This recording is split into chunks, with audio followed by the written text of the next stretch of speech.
जय श्री कृष्ण। हाथी घोड़ा पाल की जय, कन्हैया लाल की। तो जन्माष्टमी आने वाली है और जन्माष्टमी के दिन लड्डू गोपाल की पूजा कैसे करनी चाहिए।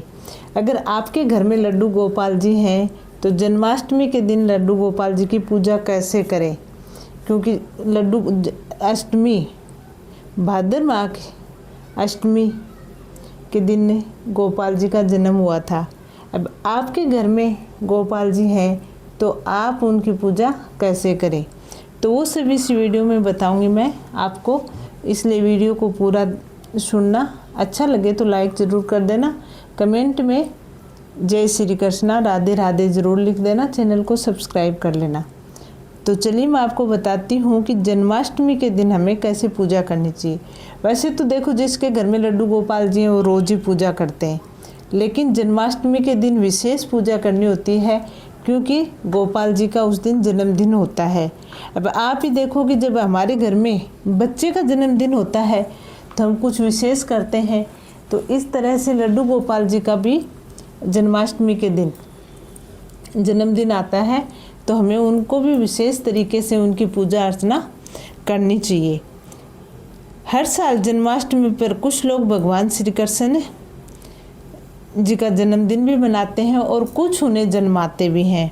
मान्यताओं के अनुसार है कि कान्हा जी का जन्म रात को हुआ था, मध्य रात्रि, अष्टमी की मध्य रात्रि को हुआ था। तो आपको क्या करना है कि आपके घर में अगर लड्डू गोपाल है तो आपको सुबह जल्दी उठना है। जल्दी उठ के आप खुद स्नान पानी कर लें, उसके बाद में गोपाल जी को उठाएं। उठाते ही आप उनका मुंह वगैरह धो के थोड़ी देर बैठाएं उनको और दूध वगैरह पिलाएं। उठाते ही स्नान नहीं करवाना है, स्नान उठते ही नहीं कराना है। दूध वगैरह पिलाने के बाद स्नान कराते हैं। ध्यान रहे, लड्डू गोपाल जी की जन्माष्टमी के दिन 2 टाइम पूजा करनी होती है। 2 समय पूजा करते हैं, एक सुबह के समय और एक मध्य रात्रि जब लड्डू गोपाल जी का जन्म हुआ था। तो इसलिए हमें जन्माष्टमी के दिन 2 समय हमें पूजा करनी होती है। अब ऐसा भी कहा जाता है कि अगर आपके घर में लड्डू गोपाल जी नहीं है तो जन्माष्टमी के दिन घर में लड्डू गोपाल जी लाना बहुत ही शुभ माना जाता है। और अगर आपके घर में पहले से लड्डू गोपाल जी विराजमान है तो जन्माष्टमी के दिन आप लड्डू गोपाल जी की विशेष पूजा अर्चना जरूर करें।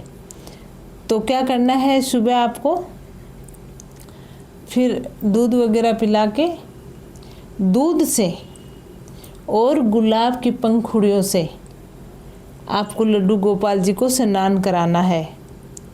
अगर आप पंचामृत से कराते हैं तो ठीक है, लेकिन आप अगर सुबह पंचामृत से स्नान नहीं कराते हैं तो एक टाइम रात के समय आपको लड्डू गोपाल जी को पंचामृत से स्नान जरूर करवाना है जन्माष्टमी के दिन।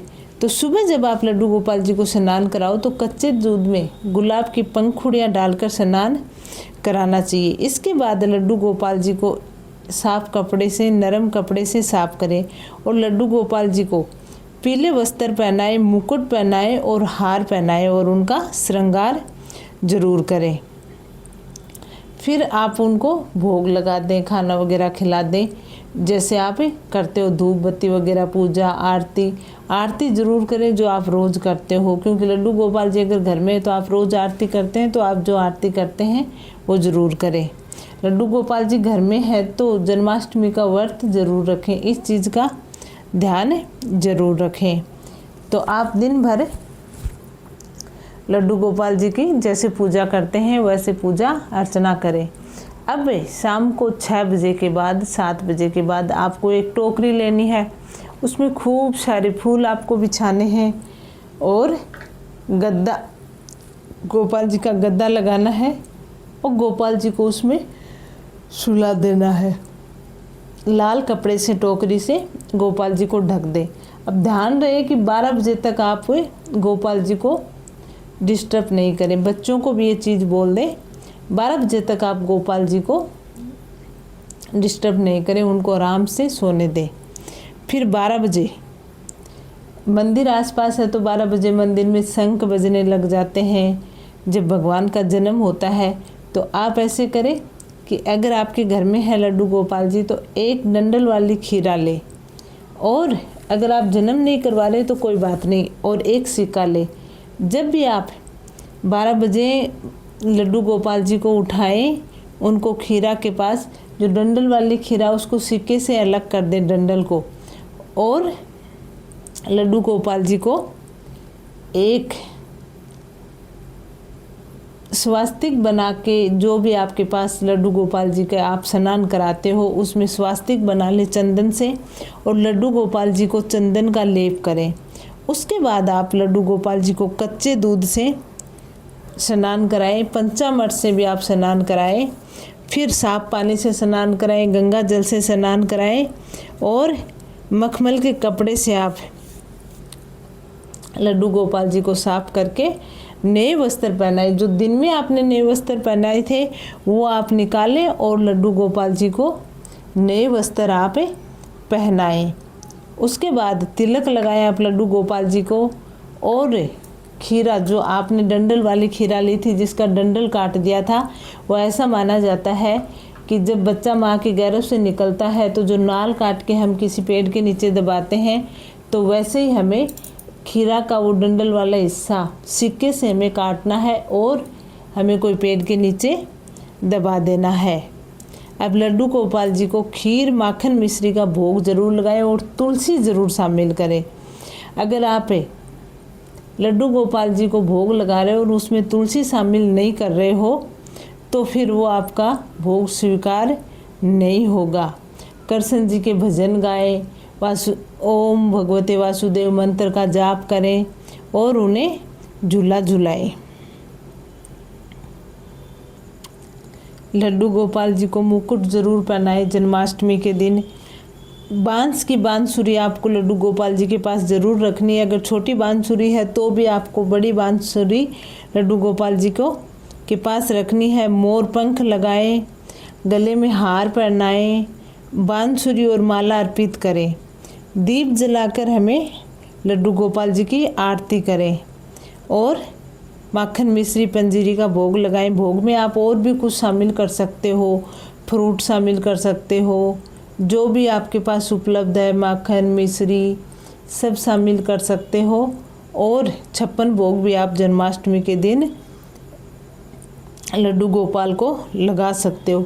लेकिन एक बात का विशेष ध्यान रखना कि जन्माष्टमी के दिन लगाओ या फिर कभी भी लड्डू गोपाल के भोग में तुलसी ज़रूर शामिल करना, क्योंकि तुलसी के बिना लड्डू गोपाल जी का भोग अधूरा माना जाता है। क्योंकि लड्डू गोपाल जी भी विष्णु भगवान के 8वें अवतार ही माने जाते हैं, तो इसलिए आपको लड्डू को भोग लगाते समय तुलसी दल का उपयोग ज़रूर करें।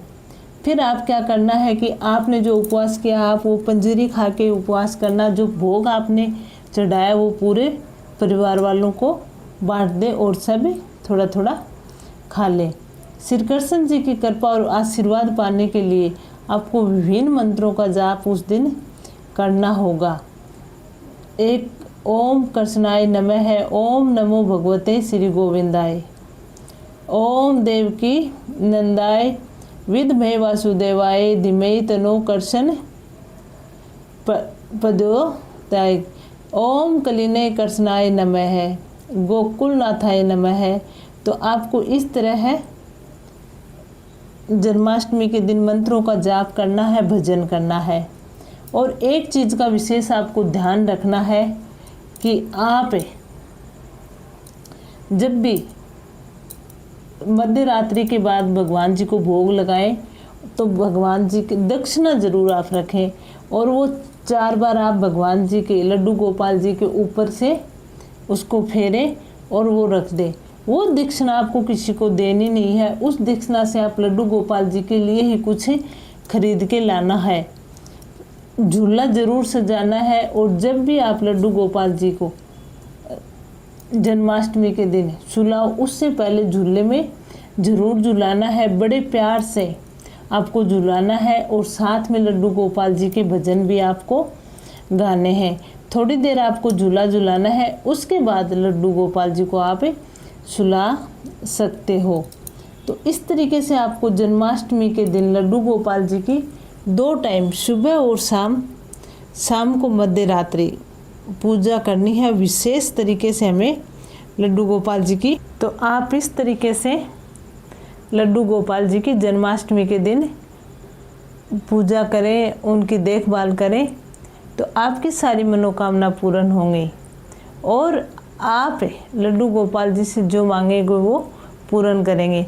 लेकिन एक विशेष बात मैं आपको बताऊं कि जब भी आप लड्डू गोपाल जी अगर आपके घर में है या फिर आप नया लड्डू गोपाल जी को जन्माष्टमी के दिन घर लाने की सोच रहे हो, तो आपको विशेष कुछ बातों का ध्यान देना होगा, क्योंकि बड़े भगवान जी की पूजा करना आसान है, लड्डू गोपाल जी की सेवा करना बच्चे के समान है। तो आप लड्डू गोपाल जी को घर लाना, यानी बच्चा जैसे अपना बच्चा पैदा होता है और वो घर आता है, कैसे हम उसकी सेवा पानी करते हैं, वैसे हमें घर लाने के बाद लड्डू गोपाल जी की सेवा पानी करना होता है। अगर आप ऐसा नहीं कर पाते हो तो कोई बात नहीं, लड्डू गोपाल जी को घर मत लाओ, लेकिन जब भी आप लड्डू गोपाल जी को घर लाओ तो आपको इस तरीके से लड्डू गोपाल जी का ध्यान रखना होता है, जैसे एक बच्चे का रखते हैं कि कब उसको भूख लगती है, कब वो प्यास लगेगी, कब वो सोता है, अब इसके खाने का टाइम होगा, अब इसके सोने का टाइम होगा, अब इसके उठने का टाइम होगा।